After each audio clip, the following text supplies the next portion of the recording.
Vou passar a palavra agora para o Gabriel. Ok. Boa noite, gente. Como o Breno já falou, meu nome é Gabriel, sou aluno do sexto ano, né? Em 2019, quando eu estava no terceiro, eu, o João e outros acadêmicos refundamos a Lápis, né? Ela tinha sumido do mapa por um tempo. Naquela época, eu dei uma aula preparatória de esquizofrenia também para a Liga, e aí o pessoal da Lápis me convidou de novo e eu fiquei muito feliz, né? Então, vamos começar. Deixa eu projetar aqui.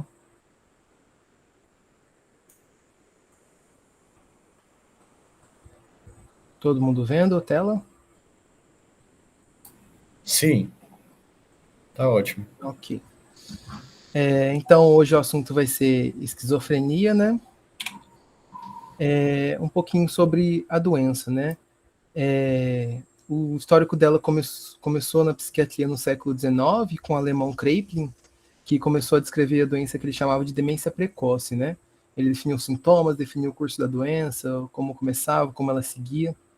E ele deu o nome de demência precoce por causa dos sintomas que a gente vai ver mais pra frente, ela parecia bastante com uma demência senil, né? A clássica demência senil dos velhinhos, dos idosos.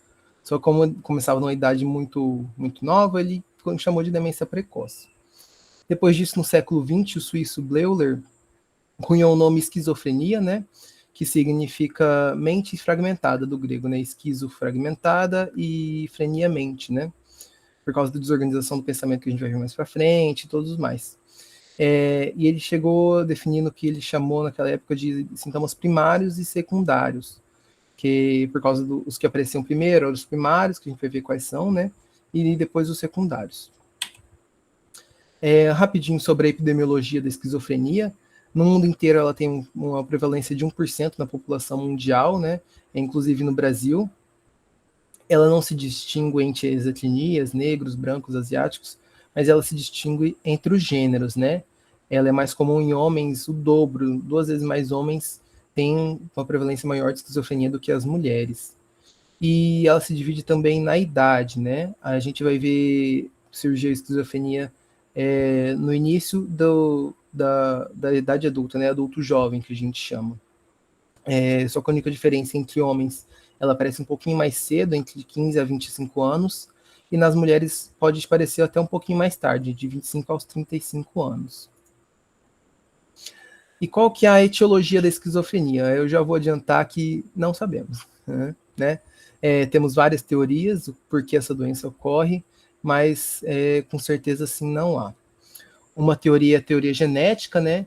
Que tem influência dos genes, né?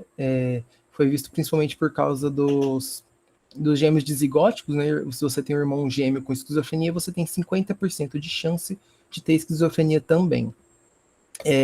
Isso já cai um pouquinho mais para irmãos dizigóticos, né? Perdão, irmãos não gêmeos, que isso já cai para menos de 20%.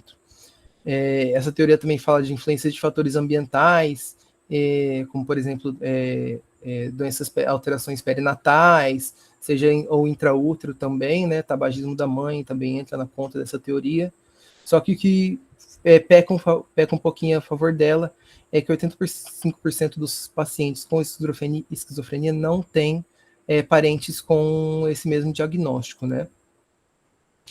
A gente sabe também que isso pode ser um pouquinho afetado, esse número, por causa que em tempos mais antigos, principalmente antes do surgimento da psiquiatria como ela é hoje, pessoas que eram diagnosticadas como os doidos da época eram simplesmente jogadas sem um diagnóstico nos asilos psiquiátricos, né? Outra teoria é a teoria dopaminérgica, que é uma das mais aceitas hoje em dia, que ela vai falar da hiperestimulação ou o aumento da dopamina, principalmente na via mesolímbica, né? Que ela vai alterar principalmente com sintomas psicóticos que a gente vai ver mais para frente. E ela surgiu principalmente da observação da ação dos antipsicóticos típicos, que são agonistas dos receptores dopaminérgicos D2, na diminuição dos sintomas psicóticos dos pacientes esquizofrênicos, né? E da ação da anfetamina, né, que em doses altas ela acaba simulando um surto psicótico bem semelhante ao daqueles dos pacientes esquizofrênicos. A gente tem outras teorias também que vão levar em conta o papel da serotonina, principalmente do receptor H5, nos quais vão agir os antipsicóticos atípicos, que a gente vai ver mais para frente. A teoria do glutamatérgica também, que vai entrar do papel do glutamato na ação dos sintomas psicóticos. Como eu já falei, alterações intrauterinas e perinatais, alterações estruturais neurológicas, que a gente percebeu bastante depois que surgiu a neuropsiquiatria, né, que entra o papel dos exames de imagem, tomografia, ressonância, né. E como que é o quadro clínico da esquizofrenia? Ele é tipicamente dividido em sintomas negativos e sintomas positivos. Os sintomas negativos são principalmente o embotamento afetivo, a anedonia, a abulia, a apatia, a alogia e a diminuição da atenção. Como que isso vai dar? Como que a gente vai ver isso no paciente? Aquele paciente que tem um isolamento social muito, muito intenso, né? Que não tem um afeto adequado, principalmente com pessoas próximas, que não faz um contato visual, não tem muitos interesses, né? Fica só isolado dentro do quarto, não tem interesse, não tem um rendimento no trabalho, nos estudos muito precário, não se cuida, seja em cuidados pessoais de higiene, né? E tem um repertório, um vocabulário muito pobre, né? Que não prende a atenção. Enfim, não são sintomas muito específicos, né? A gente pode ver isso em outras afecções psiquiátricas, neurológicas também. E nós temos também os sintomas positivos. São aqueles sintomas que estão lá, mas não deveriam estar, né? Como, por exemplo, as alucinações, delírios, alteração do pensamento e comportamento bizarro. E como que a gente vai ver isso no paciente? Principalmente o tradicional, né? Aquele paciente que tem alucinações auditivas, diz que vozes conversam com ele, que ele vê coisas que muitas vezes não estão lá. Pode ter até alucinações não só auditivas, porque ela é a mais comum, mas também somáticas, táteis e olfativas também. Os delírios, né? Que principalmente os delírios persecutórios, tem alguém me perseguindo, tem alguém me observando, delírios de ciúmes, de culpa, de grandiosidade também é bem comum o paciente falar, eu sou o rei de tal país, eu sou o comandante de tal coisa, sabe? A gente vai ver bastante isso nos ambulatórios, nos CAPs, no nosso lar também. Delírios de paciente estar sendo controlado, que tem alguém lendo a mente dele, que alguém sempre sabe onde está indo, sempre tem alguma coisa observando ele. São os mais comuns. Aquele comportamento bizarro, o paciente que não se veste em concordância com o momento ou o local, entendeu? Uma agressividade e agitação, principalmente nos surtos, nas crises, comportamento de repetição ou estereotipação, e aí vai entrar o que a gente chama de ecolalia e ecopraxia. O que seria isso? A ecolalia é ele repetir o que ele ouve. Por exemplo, você fala, oi fulano, tudo bem? Ele repete, oi fulano, tudo bem? Não importa o que seja. E a copraxia é a repetição dos movimentos. Você levanta a mão esquerda, o paciente levanta a mão esquerda. Você toca no nariz, o paciente toca no nariz, né? E também aquele pensamento desorganizado, que não tem muita lógica. Você pergunta, o que você comeu hoje no jantar? Ele responde, o chão é amarelo. Uma fala que pode às vezes ser acelerada, que ele fica com reverberação, né? Repetir, meu nome é fulano, fulano, fulano. Criar palavras novas que para ele fazem sentido, né? Uma tangencialidade do pensamento, como eu disse, ele não responder as perguntas corretamente. Esses são o que a gente caracteriza dos sintomas positivos, né? Se alguém tiver alguma dúvida, pode mandar no chat, me interromper, tá bom? E como que a esquizofrenia vai evoluir no curso da doença dela? Nós temos a fase pré-mórbida, né? Os primeiros sintomas vão surgir lá na infância tardia, dos 10 aproximadamente aos 14 anos, né? Com uma diminuição da sociabilidade, isolamento, pode ter um pouquinho de isolamento social, né? Não se dá bem com outras crianças, não gosta de brincar com outras crianças, um pouquinho de alterações cognitivas, com déficit de memória, de atenção, um desempenho ruim na escola, como eu falei já. E como sempre, são sintomas inespecíficos, né? Depois disso, ele pode evoluir, ele vai evoluir para a fase prodrômica, já no começo da adolescência, da pré-adolescência, uma sensação de apreensão, ansiedade sem foco, um isolamento social cada vez maior, atitudes excêntricas ou peculiares, sabe, que principalmente a gente vai ver isso nos pais. Alguns pais podem falar assim, isso é só o normal da adolescência, né, que adolescente que não tem ansiedade hoje em dia, que adolescente que não se isola no quarto, sabe, que quer ficar sozinho, principalmente mulheres, né, alguns pais falam, achei que era da TPM. Em contrapartida, alguns pais já se preocupam com essas características. um grande percentual dos pacientes vai ter um diagnóstico inicial, uma suspeita de diagnóstico de esquizofrenia. Quando os pais levam eles para consulta falando que o filho está se isolando, está muito ansioso, que não está se sentindo bem, não está indo bem na escola. Mas isso são sintomas, como eu já disse, inespecíficos, né? A fase pré-mórbida e prodrômica podem se confundir com várias afecções, tanto psiquiátricas, neurológicas, ou até mesmo, como disse, da adolescência, o que é o comum, né? Só que a gente não pode descartar esquizofrenia, principalmente se tiver uma história familiar positiva para a doença, né? E aí a gente entra na fase de progressão, que ela vai se iniciar com o primeiro episódio psicótico, né? Primeira crise, primeiro surto que vai com delírios, alucinações, uma agitação, agressividade, uma desorganização do pensamento imensa, né? E isso vai cada vez deteriorando mais o quadro, vai ter um maior isolamento, uma piora dos sintomas, tanto negativos quanto positivos, vão ter várias crises, vai e volta as crises, intercaladas com sintomas negativos, né? Aquele período de sintomas negativos de isolamento, pensamento desorganizado, atitudes bizarras, falta de higiene, queda da funcionalidade no trabalho, na escola, e de repente um surto em crise. Aí no tempo de surto, depois volta para os sintomas negativos, né? Essa é a fase de estabilização da esquizofrenia, né? É uma estabilidade dos sintomas negativos com eventuais recaídas de crises psicóticas. Vou beber só uma água.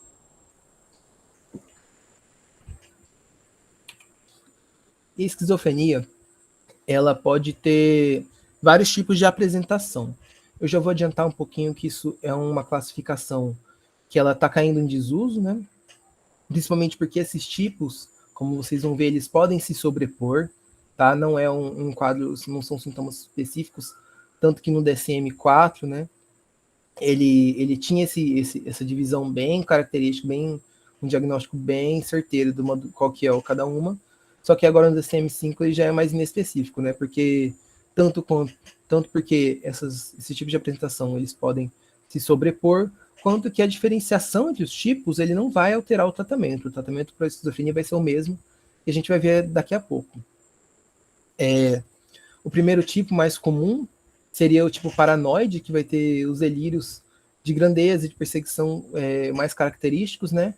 E alucinações especialmente auditivas, que tem alguém perseguindo, vai chegar o paciente agitado para você no CAPS, agitado, falando tem vozes conversando com ele, falando que estão perseguindo ele, que tem alguém observando ele sempre a todo momento, né? Eles podem apresentar os quadros de gravidade e tem também vai ter o familiar, se tiver familiar junto, vai contar para você um histórico de isolamento social do paciente que só fica no quarto, né, que teve uma queda repentina estou batendo bastante nessa tecla porque é da onde vai partir o nosso diagnóstico, né? Uma queda do isolamento social associado com uma queda do rendimento na escola ou no trabalho, né?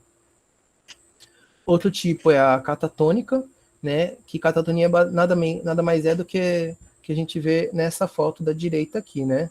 O paciente parado, estático, numa posição geralmente desconfortável, né? Ninguém olha para essa posição e fala, vou ficar nessa posição por 2 horas.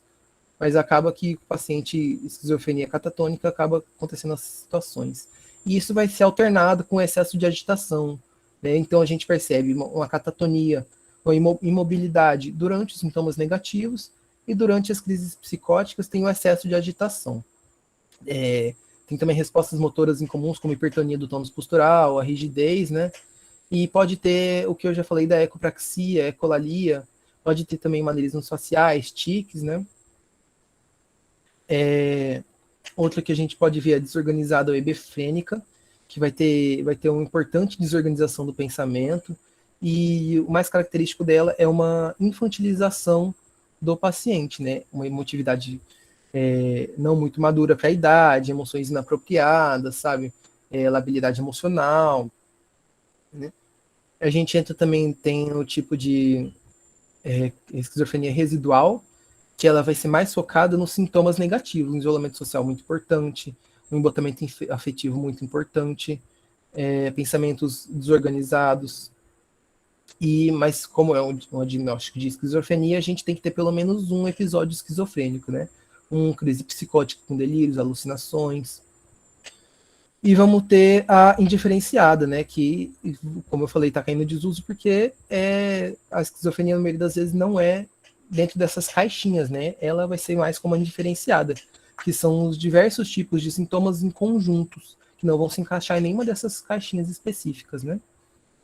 Como eu falei, está caindo em desuso, né?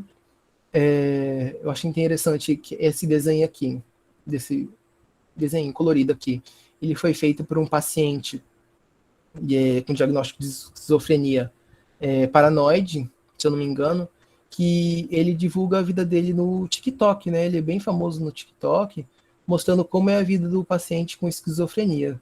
Que um dos vídeos dele ele fala assim, como pensam que é, né? Eu esqueci o user dele, senão eu falar para quem tem TikTok seguir. Mas ele falava assim, como pensam que o paciente esquizofrênico é.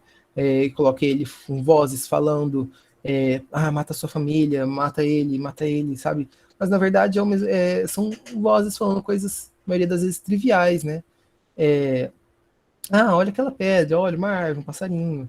Claro que tem os delírios paranoides, né, de perseguição, que podem ter, principalmente nas crises. Mas na maioria das vezes não é assim, né?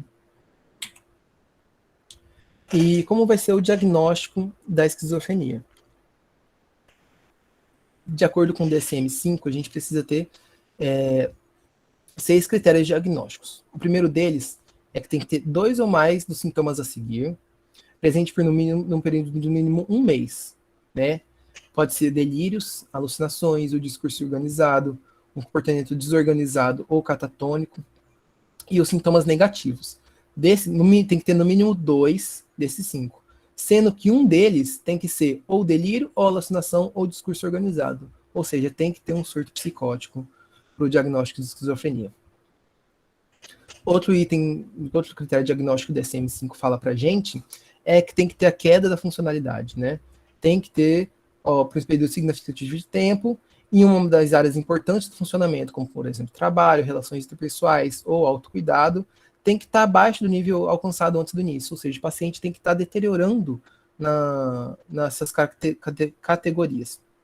Tem que estar com uma higiene, um autocuidado ruim, tem que estar indo mal na escola, sabe, por um período significativo de tempo, tá? O próximo critério diagnóstico é que durante pelo menos 6 meses tem que ter o sinal contínuo dessas perturbações. Ou seja, desses critérios que satisfazem o critério A, né? Aqueles 5 sintomas, os delírios, alucinações, pensamento desorganizado, os sintomas negativos. E pode incluir também, que a gente tem que levar em conta, pode incluir os sintomas de período prodrômicos ou os residuais. Ou seja, aqueles sintomas negativos, aquela fase prodrômica, a gente já pode considerar um critério diagnóstico depois do surto psicótico. Tá? A gente tem que descartar também, como outro critério diagnóstico, outros transtornos primários psicóticos da psiquiatria. Tem que descartar transtorno esquizoafetivo, transtorno depressivo ou bipolar com características psicóticas. E como que a gente descarta? Primeiro, não vai ter episódios depressivos maiores ou de episódios maníacos, viradas maníacas, junto com sintomas positivos, né? Durante o surto psicótico, ele não vai ter sintomas depressivos maiores, não vai ser considerado uma virada maníaca durante esse surto psicótico. A gente tem que diferenciar bem. E durante os episódios de transtorno de humor, se acontecer concomitantemente aos sintomas, dos sintomas positivos, esses sintomas de humor concomitantes foram num período de tempo muito breve em relação ao surto psicótico, tá? Outro critério diagnóstico vai ser que a gente a gente tem que descartar o uso e o abuso de substâncias, né? Que a gente vai ver, eu vou falar mais para frente quais são essas substâncias, como pode ser droga de abuso, medicamentos, e tem que descartar outras condições médicas que podem levar a um surto psicótico, né? Ou aos sintomas negativos, os que a gente vai ver como sintomas negativos. Outro critério também é que se o paciente tiver um histórico de transtorno do espectro autista ou um transtorno de comunicação diagnosticado já na infância, a esquizofrenia só vai ser um diagnóstico adicional se tiver delírios ou alucinações proeminentes além dos sintomas exigidos da esquizofrenia, né? Por pelo menos um mês, ou esse é um que a gente viu, se estiver sendo tratado com sucesso, menos tempo, né? Mas tem que ter esses sintomas. E quais são os diagnósticos diferenciais da esquizofrenia? Como eu falei, os sintomas não são exclusivos ou patognomônicos da esquizofrenia, né? Eles podem estar presentes em várias afecções, tanto psiquiátricas como clínicas, né? Os sintomas psicóticos, eles vão estar presentes no abuso de substâncias como alucinógenos, LSD, maconha tem uma grande confusão, né? Ela pode gatilhar muito comumente em surtos psicóticos. Fenilciclidina, que é uma droga que não é muito comum aqui no Brasil, a gente não vê, conhecida como pó de anjo, poeira da lua, mas que nos Estados Unidos e na Europa ele é bem conhecido. Anfetaminas, cocaína e até álcool pode mimetizar um surto psicótico, né? Intoxicações medicamentosas, como corticosteroides, anticolinérgicos principalmente, né? Escopolamina, brometo-dipratrope, que a gente usa diariamente na medicina, podem levar a uma superdosagem aos sintomas semelhantes ao surto psicótico, tá? E levodopa também. O levodopa é aquele remédio que a gente usa no tratamento do Parkinson, né? Que ele é um agonista da dopamina, né? E aí a gente vê a fisiopatologia da doença, né? Como eu disse, uma das teorias da fisiopatologia, da etiologia da doença, é a hiperação da dopamina nas vias mesolímbica, mesocortical, nigrostriatal. A nigrostriatal é onde o levodopa vai agir, né? Então ele pode mimetizar os sintomas psicóticos, sintomas extrapiramidais, que a gente vai ver que é um dos, mais para frente, que é um dos efeitos colaterais do tratamento. Infecções também podem levar a sintomas psicóticos, principalmente em pacientes com múltiplas comorbidades, e principalmente também em pacientes idosos, né? Alterações metabólicas endocrinológicas, como por exemplo diabetes, ainda mais se estiver associado à infecção, e se estiver associado a um uso e abuso de álcool, a gente nunca pode esquecer que na medicina o paciente nunca vai vir com uma coisa só, né? Quando a gente vê um paciente que só tem diabetes, a gente fica até chocado, né? O mais comum a gente chegar lá, por exemplo, no PANDHU, um idoso diabético descontrolado, com infecção de urina, que tem um histórico de abuso de álcool, que foi encontrado desacordado na rua, que estava tendo um surto psicótico de agressividade, agitação, delírios persecutórios. Isso não é incomum, tá? A gente pode pensar como primeira causa um delírio tremens, só que não pode esquecer da esquizofrenia, né? Das afecções psiquiátricas. Além disso, doenças neurológicas, como, por exemplo, tumores ou epilepsias do lobo temporal também podem mimetizar esses quadros. Outros transtornos mentais primários, como eu já falei, o transtorno esquizoafetivo, transtornos do humor com sintomas psicóticos, seja a bipolaridade, né, a TAB, ou o transtorno depressivo.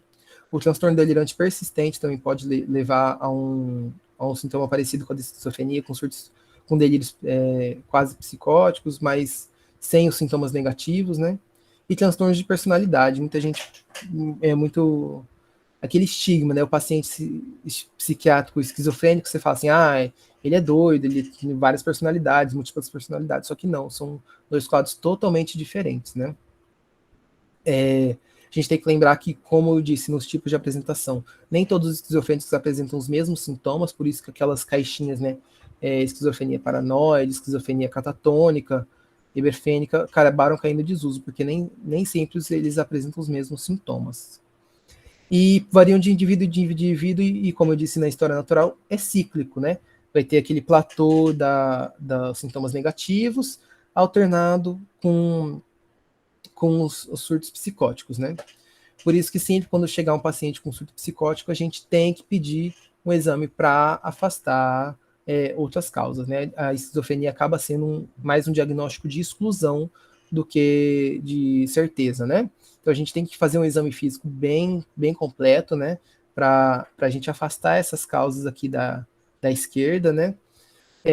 A gente tem que pedir um hemograma para ver, principalmente, infecção, vai pedir função tireoidiana hepática, a gente pode pedir um eletroencefalograma para ver outras afecções neurológicas, tá?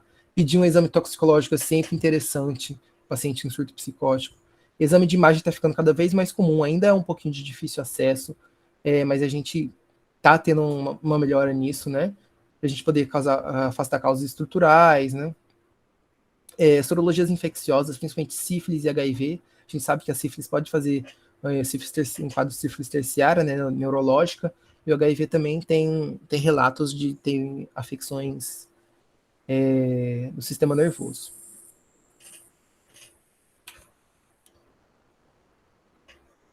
E como vai ser o manejo terapêutico do paciente com esquizofrenia?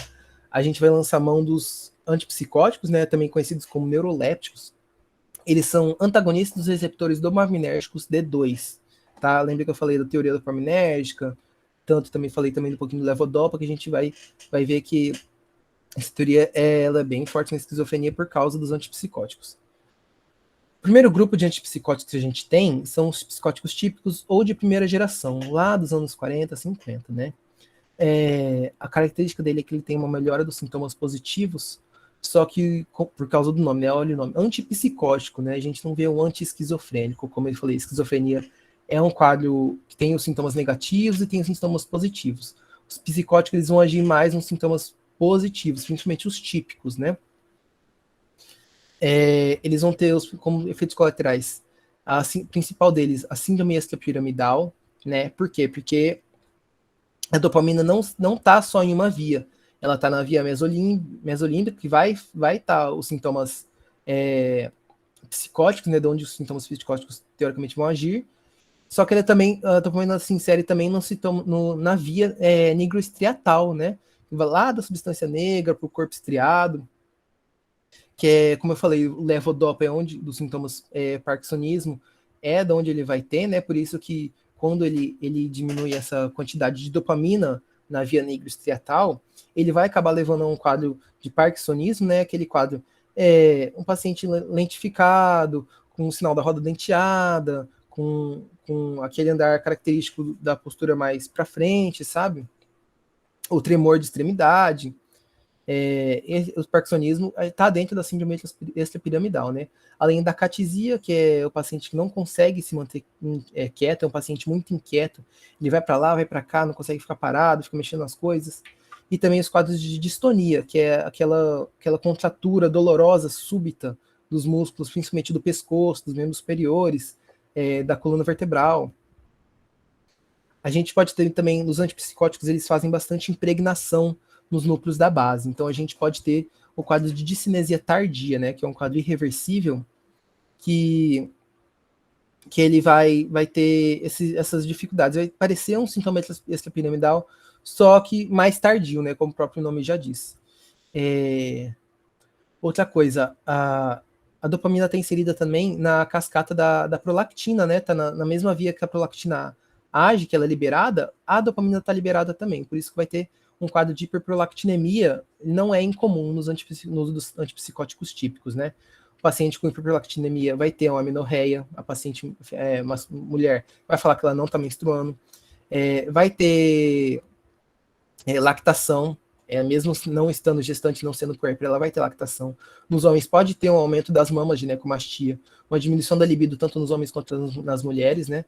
Tanto que o tratamento para hiperprolactinemia é com cabergolina, que é o antagonista da dopamina, né? Ou seja, tem quase mais ou menos o mesmo modo de ação dos antipsicóticos.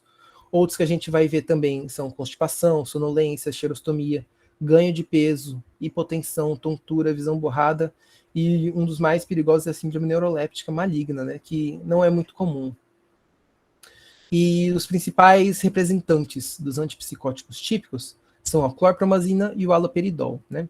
A clorpromazina ela vai ser um medicamento que ela vai dar maior sedação, só que ela vai ter um menor efeito de síndrome extrapiramidal, né?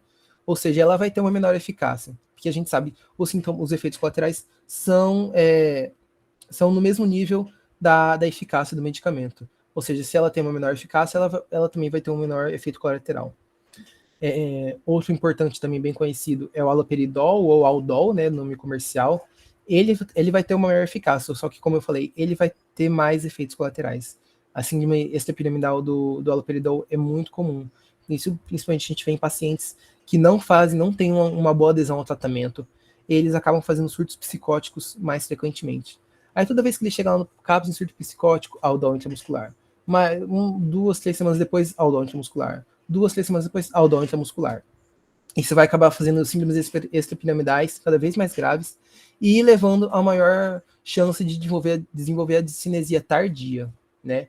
Outro representante que a gente tem também dos antipsicóticos típicos é o levomipromazina, que é conhecido comumente como o Neosine, né? Que ele tem uma eficácia, ele que nem a clorpromazina, ele tem uma menor eficácia, então ele dá uma maior sedação, né? Então ele acaba sendo usado como um remédio para ajudar a dormir, né? A gente tem também os antipsicóticos atípicos ou de segunda geração, que eles vão ser desenvolvidos já na década de 60, final da década de 60 e início da década de 70. Eles vão ter uma menor prevalência dos efeitos colaterais, principalmente na síndrome piramidal, na discinesia tardia e na síndrome neuroléptica maligna. E também vão ter uma maior eficácia no controle dos sintomas negativos. Então, olha só, que remédio maravilhoso. Ele diminui os efeitos colaterais, ele tem ação nos sintomas positivos e tem uma ação melhor nos sintomas negativos do que os típicos. Só que mesmo assim não vai controlar 100% dos sintomas negativos, né? Você não vai dar um antipsicótico para um paciente, ele vai voltar ao que ele era pré-mórbido, né? Não. Ele ainda vai ter bastante sintoma negativo, só que eles vão estar um pouquinho mais controlados do que se ele usasse um antipsicótico típico. Eles também vão ter efeitos colaterais de piramidal, basicamente os mesmos dos antipsicóticos típicos, né? E quais são os representantes? A clozapina, olanzapina, risperidona, quetiapina são os mais conhecidos, né? A gente vai ver isso na prática diária dos nossos estágios da psiquiatria, tanto no hospital universitário, tanto nos CAPs e no hospital nosso lar, né? Os antipsicóticos atípicos, eles vão agir também bastante nos receptores 5-HT, né? H5T da serotonina, né? Por isso que tem lá no começo eu falei do papel da serotonina nas teorias da etiologia da esquizofrenia, né? Por causa do papel dos antipsicóticos atípicos de segunda geração. Só que o tratamento medicamentoso, como eu disse, ele não controla muito bem os sintomas negativos. Então, o que a gente tem que fazer? A gente tem que entrar com outro tipo de manejo, não medicamentoso. Além de ele melhorar a adesão ao tratamento medicamentoso, ele vai diminuir as recidivas e vai controlar os sintomas negativos. Isso vai fazer com que o paciente seja cada vez mais apto a retornar à sociedade melhor, né? O prognóstico da esquizofrenia, ele não é um prognóstico bom. Ele tem uma queda como eu falei no começo, a queda da funcionalidade do paciente é muito grande. Mas a gente pode fazer ele chegar cada vez mais perto do que ele era antes. Nunca vai ser 100%, mas cada vez mais perto. E para que a gente pode lançar mão? Da terapia ocupacional, a psicoterapia individual ou em grupo, tá? Grupos operativos, oficinas protegidas, oficinas de arte, como eu falei daquele TikToker que ele tem esquizofrenia, que ele mostra como é o dia a dia do paciente esquizofrênico. Ele é ilustrador, aquelas ilustrações ele faz vídeos mostrando, sabe? Então, uma terapia ocupacional vai ajudar o paciente a retornar à sociedade cada vez melhor. Treinamento de habilidades sociais para melhorar o isolamento social do paciente, melhorar o isolamento social, né? E a terapia familiar que vai ajudar com o embotamento afetivo, né? E tanto com o embotamento afetivo, como com a preocupação da família com o paciente. A gente não pode esquecer que a doença psiquiátrica, ela não é só do paciente, ela também é da família, do grupo de apoio, né, da rede de apoio que o paciente tem, né? Todos eles acabam sofrendo com o paciente. Então a gente pode trabalhar isso para ajudar tanto o paciente quanto a família, né? E acaba sendo um efeito dominó. A gente ajuda a família ajuda o paciente ajuda o paciente ajuda a família, e assim por diante, cada vez melhorando mais a adesão do paciente. E eu gosto sempre de trazer indicações de filmes, livros e séries que vão falar um pouquinho sobre esquizofrenia. A gente tem, o primeiro deles é A Vida Extraordinária de Louis Wan, que foi um pintor britânico, né, do século XX, que ele tinha esquizofrenia e ele pintava como ele via o mundo da esquizofrenia, principalmente gatos. Ele é conhecido como o pintor dos gatos. É um filme com o Benedict Cumberbatch e a Claire Foy. É muito bom, ele é muito bem cotado, assim. Eu não achei nenhum streaming para assistir, só nos torrents da vida. O clássico Uma Mente Brilhante, né, de 2001, que ele tem no HBO Max. Esse Spider eu nunca tinha ouvido falar, eu vi uma indicação na internet. Ele é de 2002, também não achei nenhum streaming. Esse filme Nízia, Coração da Loucura, com a Glória Pires, é um filme brasileiro, sobre uma psiquiatra brasileira que revolucionou a luta antimanicomial no Brasil, né? Que ela entrava bastante, ela trabalhava muito com pacientes esquizofrênicos. E ela foi uma das pioneiras no uso da terapia ocupacional, no uso da arte, para tratar os pacientes esquizofrênicos, né? Para ajudar eles a reabilitação. E tem também esse filme de 1997, Perfect Blue, que é uma animação japonesa, né? Sobre uma cantora que acaba virando atriz, ela começa a ter delírios persecutórios, alucinações. Isso é muito interessante para quem gosta de animação japonesa, né? Alguns livros, esse eu não li nenhum deles, tá, gente? Eu vi indicações na internet só. O Fundo é Apenas o Começo, nesse aqui do canto, né? Do Neil Shusterman. Inventei Você, de Francesca Zappia, e Nunca Lhe Prometi um Jardim de Rosas, da Hannah Green. E algumas séries também, né? I Know This Much Is True, ela é uma série de 2020 da HBO Max, com o Mark Ruffalo, que ele interpreta o papel de gêmeos, né? Um deles tem esquizofrenia e o outro não, né? Que mostra o dia a dia da família, lutando, tanto da família quanto do paciente, lutando contra a esquizofrenia.